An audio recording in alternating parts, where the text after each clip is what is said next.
que más han gastado en publicidad durante esta campaña electoral 2015-2016 que lleva la campaña. El partido que le sigue es Alianza por San José, del candidato Johnny Araya. Vamos a atender esta información. La propaganda utilizada por los partidos políticos para las elecciones municipales también es un gasto importante. Por el momento, Liberación Nacional es la agrupación que encabeza la lista con más gastos registrados en publicidad. La cifra asciende a 149.335.000 colones. El segundo partido con más gastos en este rubro es el Republicano Social Cristiano. Su reporte ante el Tribunal Supremo de Elecciones es de 30.137.000 colones. El partido de Johnny Araya, Alianza por San José, ha gastado en publicidad 23.889.000 colones. La Unidad Social Cristiana también es parte de esta lista. Ellos reportan una inversión de 20.075.000 colones. Por su parte, el Partido Acción Ciudadana reporta gastos publicitarios por 14.681.000 colones. En el caso del Frente Amplio, esta agrupación entregó en su liquidación gastos en publicidad por 11.115.000 colones y el Movimiento Libertario por 2.798.000 colones.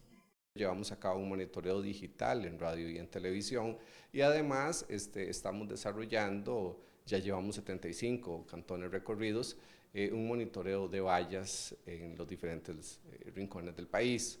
Esta información se contrasta, la que obtenemos por medio de estas fuentes propias del tribunal o bien medios externos como medios de comunicación u otras informaciones, con lo que reporta la agrupación política a efectos de determinar si eventualmente hay diferencias o no. Hasta el momento, esta entidad ha realizado 17 prevenciones a partidos que no han hecho el reporte de publicidad debidamente. Han cursado alrededor de 20 solicitudes de aclaración a alrededor de 11 partidos políticos, dado la presencia de presuntas diferencias. Los partidos políticos usualmente las aclaran. En este caso se ha reportado la presencia de donaciones en especie y esto me parece que es un paso importante porque es un mecanismo del monitoreo que lleva a cabo el tribunal que ha permitido visibilizar gastos que en otras oportunidades permanecían ocultos. La veda publicitaria empieza a regir a la medianoche de este miércoles, es decir que los partidos políticos ya no podrán utilizar ni los medios de comunicación ni las redes sociales para hacer propaganda. Información de la periodista Denise Mora sobre estos gastos de campaña.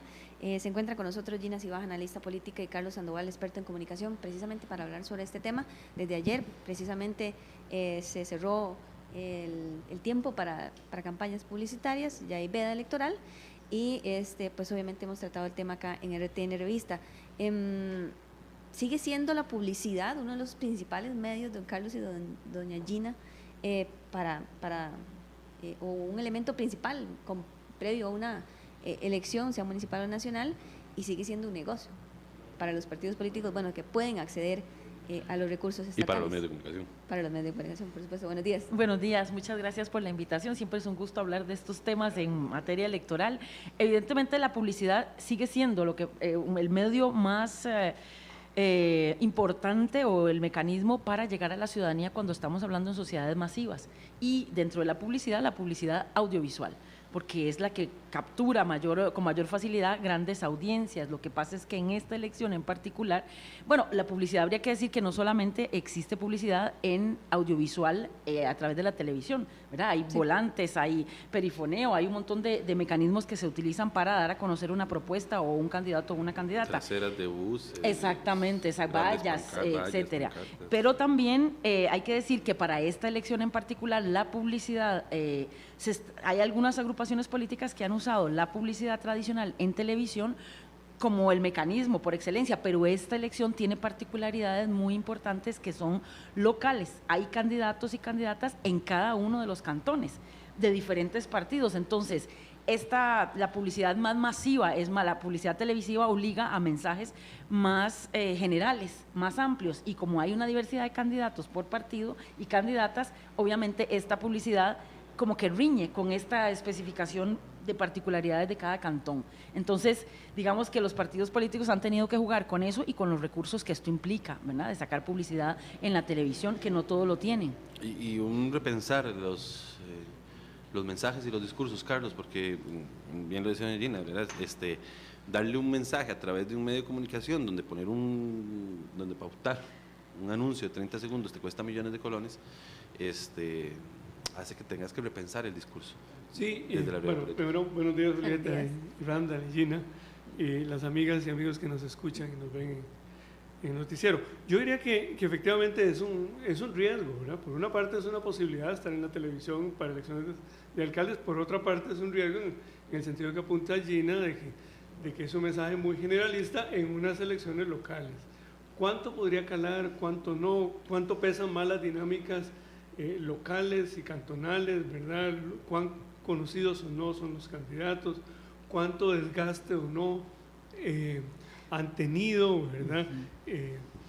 ¿Hasta dónde el electorado penaliza a quienes cambian una y otra vez de partido? Son factores que juegan también, y no se diga pues ya el propio día de las elecciones, la capacidad que tengan los partidos de invitar a las personas a acercarse ya a votar. Visibilizar el partido. Una de las cosas importantísimas es, lo escuchaba el otro día en una discusión, nosotros como electores nos vamos a enfrentar a papeletas donde vamos a ver partidos políticos, no candidatos, ¿verdad? No viene la foto de los candidatos en mi comunidad, sino las banderas partidarias. Visibilizar los partidos. Y qué difícil para los partidos cantonales o distritales, ¿verdad?, que están dentro de la pugna política. Bueno, yo creo que hay un factor que apuntaba Carlos ciertamente que tiene que ver con las redes personales. O sea, siempre hemos funcionado a partir de redes sociales. Entonces, esto es un factor que va a ser determinante porque no se trata de alguien que yo conocí por la televisión, sino que se trata de alguien que conozco, que es mi vecino, que es el hijo de una amiga, que es de la vecina, etcétera, etcétera. Entonces, esto hace que las personas conozcan las propuestas y las personas a través de estas redes sociales, que luego se reafirme un partido político a través de la televisión, eso es otra cosa, pero hay diferentes factores que vamos a ver qué pesó más, porque hasta que no pase la elección del domingo no vamos a poder hacer análisis de qué es lo que más pesó sobre una cosa o la otra, ¿verdad? Dependiendo de los resultados electorales. Además hay que decir que no es lo mismo un candidato o una candidata que está participando por un partido cantonal nuevo que un partido que está pidiendo la reelección. Digamos, ese candidato o esa candidata que está pidiendo la reelección tiene un valor simbólico agregado a su imagen, digamos, y a su gestión. Entonces, esos creo que la tienen un poquito más difícil, porque las personas de automático dicen, está pidiendo la reelección, algo hay detrás, ¿verdad? Mientras que los que vienen nuevos pueden ser igual de buenos o no tan buenos, que obviamente hay una expectativa de transformación o de cambio en la comunidad. Entonces estos factores van a pesar y en cada cantón es una dinámica distinta, ¿verdad? Dependiendo si es una dinámica más urbana, más rural. Esto hace también que se hayan utilizado con mayor intensidad redes sociales en internet en algunos cantones y en otros que esto no tiene ningún sentido.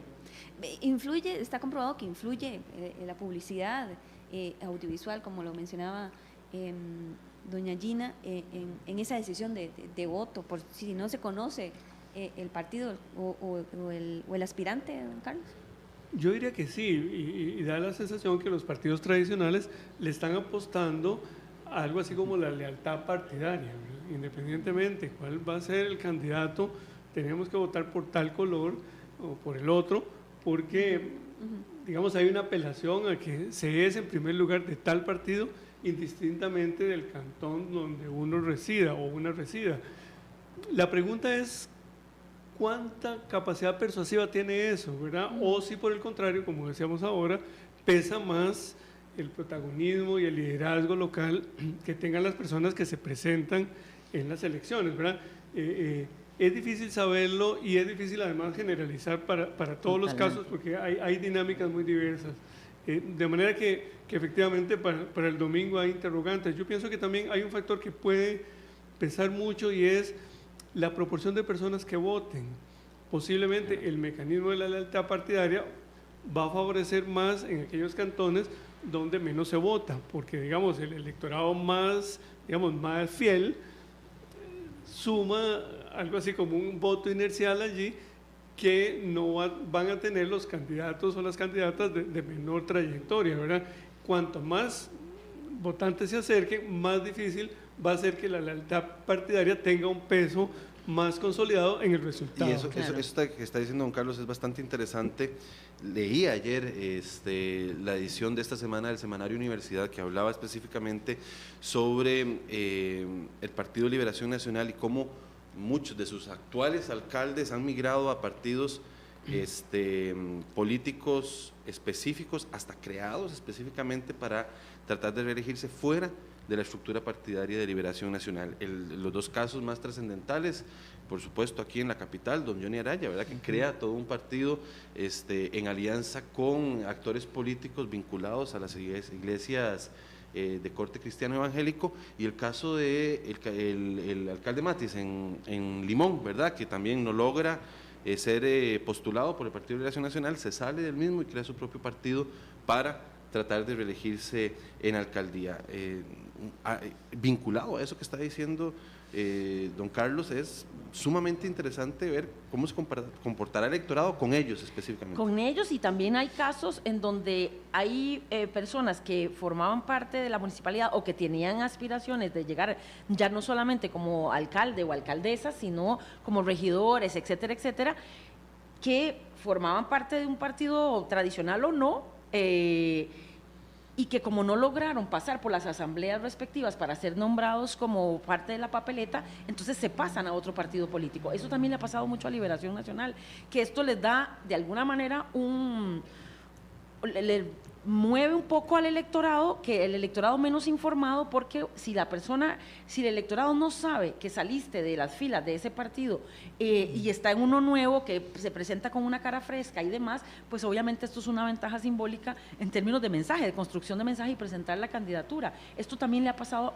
a Liberación Nacional en particular, que hay mucha gente que ha migrado a otros partidos porque no logró obtener la candidatura ahí adentro.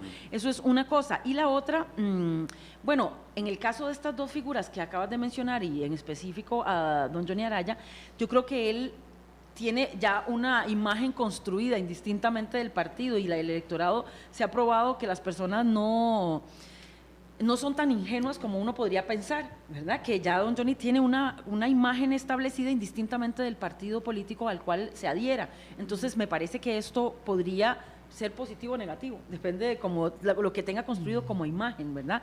Pero sí quería señalar una cosa, y es que tenemos varios años de estar analizando el fenómeno que conocemos como la personalización de la política, es decir, que en procesos electorales hay un foco, hay un zoom de atención sobre las personas y sobre todo candidatos o candidatas a la presidencia, porque esto es muchísimo más fácil de visibilizar, los mensajes se concentran sobre esta persona. En este caso, donde hay 81 cantones a elegir no sé cuántos puestos por cantón, que hay regidorías, intendencias, alcaldías, vicealcaldías, es muy difícil concentrar la atención en un spot publicitario en una persona dentro de un partido político, es imposible.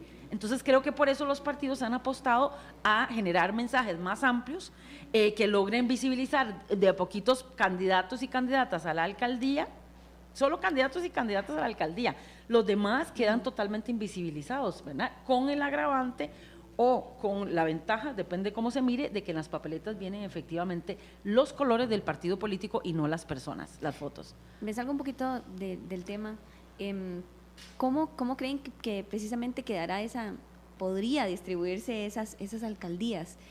En vista de que son más de 30,000 candidaturas, son más de 6,000 puestos a elegir, 81 cantones del país, quedará repartido, por decirlo de alguna manera, esa conformación de ese ayuntamiento, de esa municipalidad. Podría ser ese un panorama en vista de que hay 58 partidos, por ejemplo, muchos cantonales, bastante cantidad de cantonales, provinciales.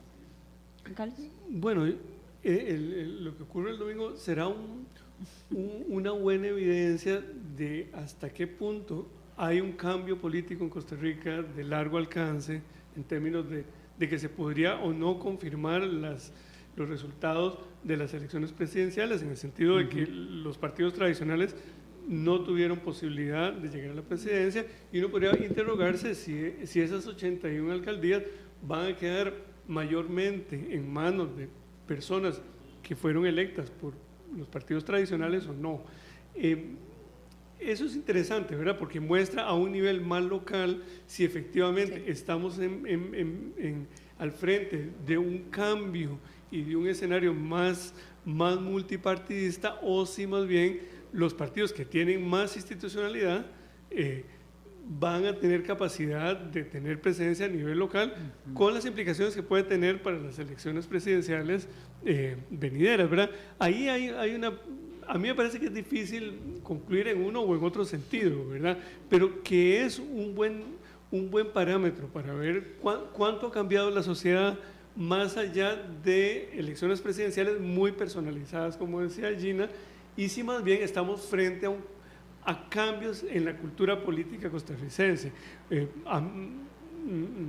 Yo me inclinaría a pensar que requerimos cambios en la cultura política y no solo en términos de la personalización de la política. Claro. Pero me parece que es difícil saberlo hoy, si así será, o si tendremos más bien más continuidad que cambio después de las elecciones del domingo. Y además 29 alcaldes están aspirando a la reelección. Bueno, eso yo creo que es un tema, creo que es imposible, como dice Carlos, decir qué va a pasar, porque obviamente de hecho que estamos todos esperando las elecciones del próximo domingo para poder plantearse interrogantes de investigación, de análisis y demás. Pero yo creo que uno podría pensar o especular sobre posibles tendencias. Entonces, teniendo claro algunos rasgos de la cultura política costarricense que se expresaron en lo nacional y que se han estado expresando desde hace rato, entonces podríamos asumir que los 29 candidatos o candidatas que están aspirando a la reelección podrían tenerla un poco más difícil que los que no, digámoslo así, ¿verdad? Como para no generar ningún tipo de opinión al respecto. Podrían tenerla un poco más difícil que los que no están aspirando. Podría ser que, porque hay una cultura política de alternancia, digamos, en la sociedad costarricense yo tengo la impresión, y esto lo planteaba para las elecciones del 2014, hay una idea de que cuando se está mucho tiempo en el poder, esto genera distorsiones, genera problemas. Hay una conciencia democrática, una cultura democrática que dice eso como sentido común, ¿verdad? Entonces, esto la van a tener un poco más difícil. Otra tendencia que yo creo que se podría dar es que dentro de la cultura política costarricense hay conciencia y noción de que los pesos y contrapesos en la toma de decisiones son importantes, que no todos sean del mismo partido. Entonces, probablemente vamos a encontrar en los consejos municipales diversidad de candidatos y candidatas electos de partidos políticos diferentes, que no todo el mundo va a votar, digo yo, eso podría ser una tendencia analizando lo que ha pasado, que no todo el mundo va a votar, si vota para la papeleta de alcaldía y vicealcaldía de una forma, va a votar para la otra por otro partido. Eso podría ser una tendencia, digo yo. Tal vez para ponerle otro matiz al argumento de Gina, y en relación con lo que usted decía, Randall, de que 29 alcaldes procuran reelegirse.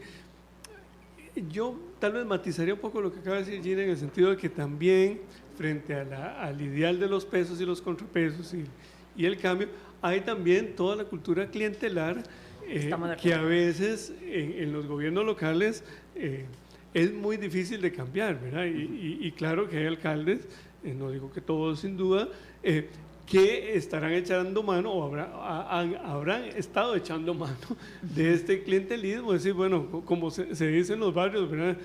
Antes de las elecciones se llenan los huecos de las calles, se hace esto, se hace lo otro, pero claro, primero no se puede generalizar y luego tampoco uno puede concluir que de acciones clientelares el electorado va a seguir votando. A veces más bien lo que produce es enojo. Bueno, pero justamente, ¿verdad? Tiene un efecto boomerang. Porque uno siente que le están, como se dice popularmente, adobando la píldora para que no caiga ingenuo. De manera que es difícil, ciertamente, como tener un panorama, ¿verdad? Sí. Y de ahí, pues, lo importante es el ejercicio de anticipar algunas tendencias. 30% de abstención, de participación histórica, digamos, más o menos, en las elecciones de gobiernos locales. Esta plantea una realidad diferente, mas no sabemos, por supuesto que no lo podemos saber hasta ya empezar a ver los resultados, si la elección de regidores junto, ¿verdad?, con la elección de las cabezas de la alcaldía, de los municipios y demás puestos, va a cambiar positivamente la participación. Lo que quería preguntarles era sobre el papel de los medios de comunicación dentro de el incentivo hacia la participación ciudadana en este proceso electoral, más allá de la propaganda publicitaria. Hemos visto, digamos, en estos, quería que analizáramos eso críticamente, porque hemos visto en estos días muchísimas notas, ¿verdad?, diciéndole al electorado, dándole la sensación al electorado de que hay una gran cantidad de de las candidaturas que tienen algún proceso, le deben a la caja, ¿verdad? Y yo he escuchado entonces decir, es que los medios de comunicación están incentivando la no participación al decir esas cosas. ¿Cómo lo analizan ustedes? Bueno, sí, yo he sentido que hay más notas en temas periodísticos, más negativas que positivas sobre este proceso electoral. Y con razón, porque si alguien ha tenido amonestaciones de la Contraloría, incluso causas judiciales que se han llevado a tribunal, pues es responsabilidad de los medios decirlo. Digamos que los medios no están diciendo nada que no se haya dado. Ahora, lo que sí yo he echado de menos es que hay pocas notas basadas en dinámicas regionales, ¿verdad? Es decir, que aparte de lo que podría ser objeto de análisis críticos con justa razón, no veo yo muchos trabajos periodísticos que den cuenta de experiencias políticas innovadoras a nivel local, ¿verdad? Es decir, de cómo tratar de entender cómo surgen las iniciativas locales, porque en algunos cantones se han consolidado los partidos locales, en condiciones de pocos recursos económicos, cómo es que una opción local se logra consolidar. Ese tipo de material sí, yo creo que no es el predominante, y me parece que tan necesario es hacer notar, digamos, las críticamente acciones indebidas de personas que se presentan ahora, como también sería ideal que supiésemos de casos notables, ¿verdad? Pero ahí se podría alegar de parte de la gente una posición no objetiva, ¿verdad?, del medio de comunicación, es decir, incluso se puede teñir de un color político sí. Esa acción. Ahora, yo creo que también tiene que ver con la dificultad de medios nacionales para conocer las dinámicas locales, porque es muy difícil desde una sala de redacción de San José decir, bueno, cuáles son experiencias exitosas quiero decir, de movimientos comunales que han dado lugar a expresiones políticas locales. Es muy difícil desde San José saber qué ocurre en Cartago, qué ocurre en Alajuela, en Limón, en Punta Arenas, ¿verdad?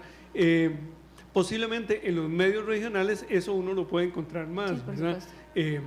Pero sí, yo echaría de menos como más trabajo periodístico sobre el crecimiento, digamos, de la política local, más allá de lo sancionado en sede judicial, por decirlo así. Pues yo quería decir abonar a lo que decías de los medios locales. O sea, yo sí creo que los medios de comunicación locales, que dicho sea de paso, hay una gran cantidad, sobre todo de radios y de radioemisoras y prensa escrita, exactamente. Hay muchísimo de esto que han contribuido, sobre todo a organización de debates, pero en cada cantón son dinámicas particulares de cada uno de los cantones. Esto hubiera obligado a los medios nacionales a entrarse en las dinámicas, con la salvedad que hacía Julieta, de decir, cuidado si se empieza a hablar de experiencias.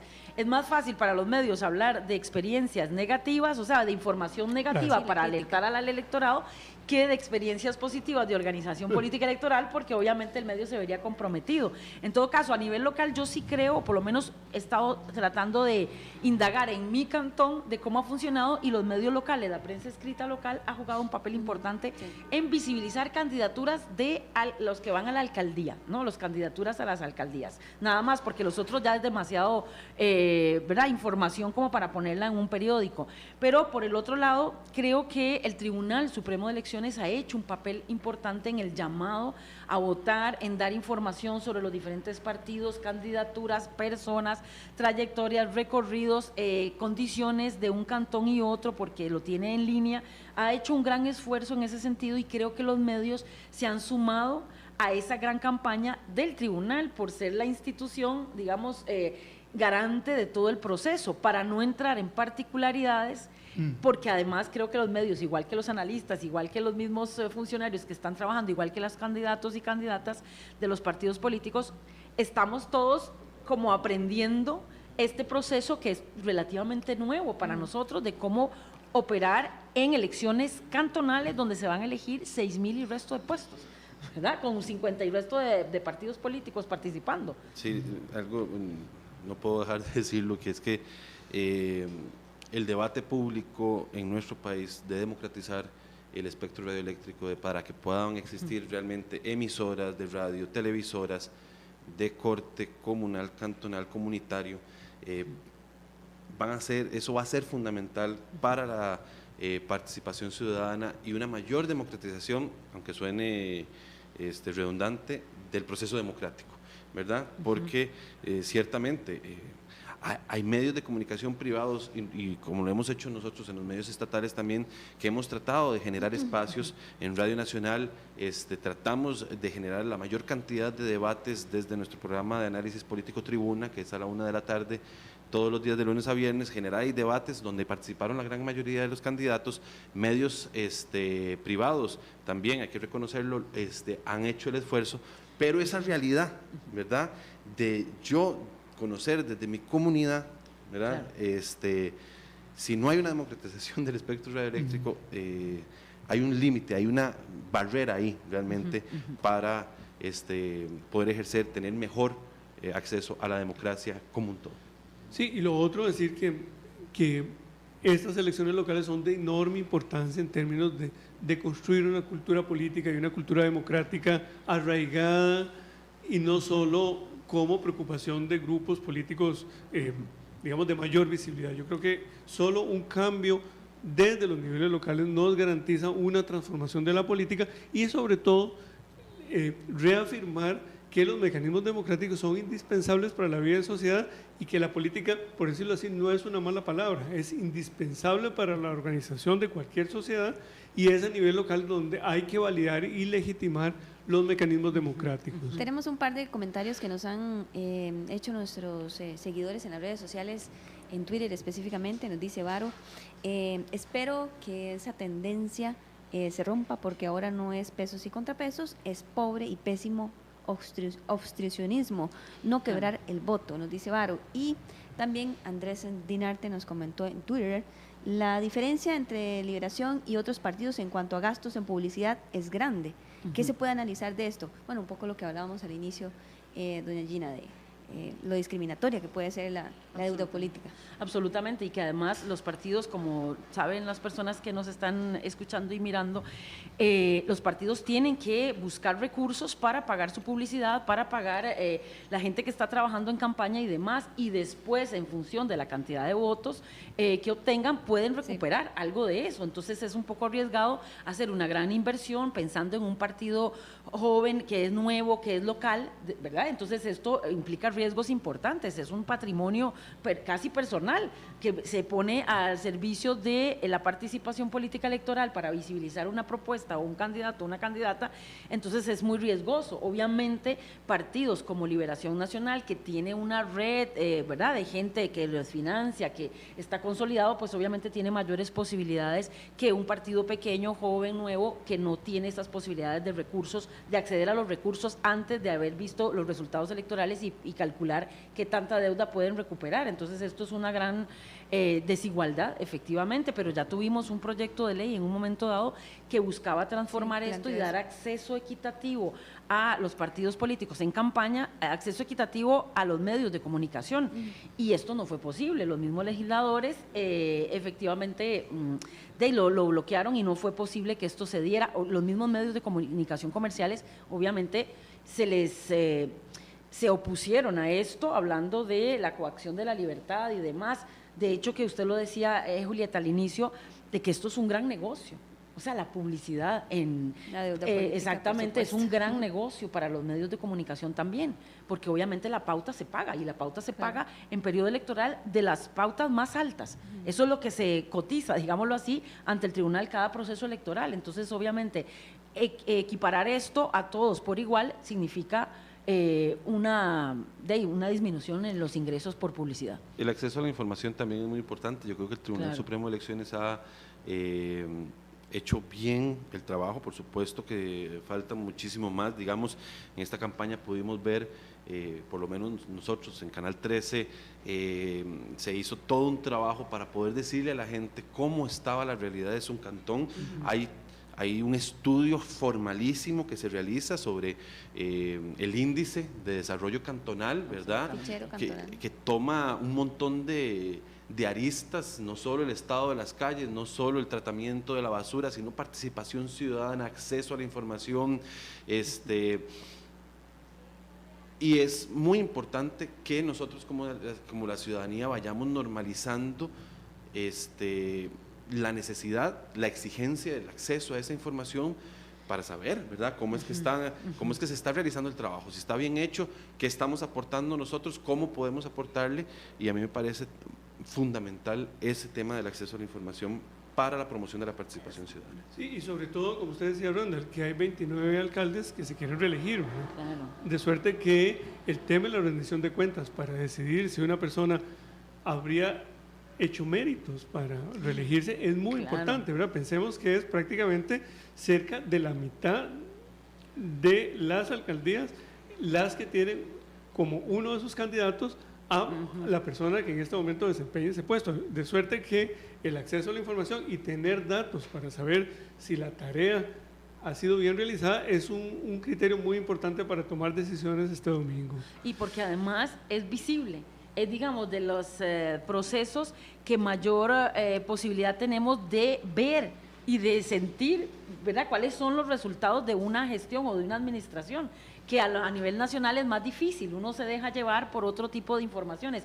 En este caso es en el cantón donde vivimos que podemos ver todos los días cuando salimos, y además es un ejercicio importante de diálogo con la comunidad. Nos obliga a todos a decir, por primera vez vamos a tener la posibilidad de incidir en la toma de decisiones, ya no en la Asamblea Legislativa, sino en nuestros gobiernos locales, y de ahí la base democrática importante de este proceso. Gina Cibaja, analista política. Carlos Sandoval, experto en comunicación, profesor de la Escuela de Ciencias de la Comunicación Colectiva de la Universidad de Costa Rica. Muchísimas gracias por haber participado. Nosotros no nos queda más que decirles, vayan y voten por favor este próximo domingo, que toda esta información que se les ha dado les sea motivante para ir aportar lo que nos toca, una de las partes que nos toca, que es votar para mejorar nuestros gobiernos locales. Y recordar, a partir de las 6 de la mañana el domingo estaremos con transmisión en vivo, apertura de mesas, muchísima información, datos estadísticos, en fin, habrá muchísima información en Canal 13 el día de las elecciones municipales. Y también en Radio Nacional, trabajo conjunto,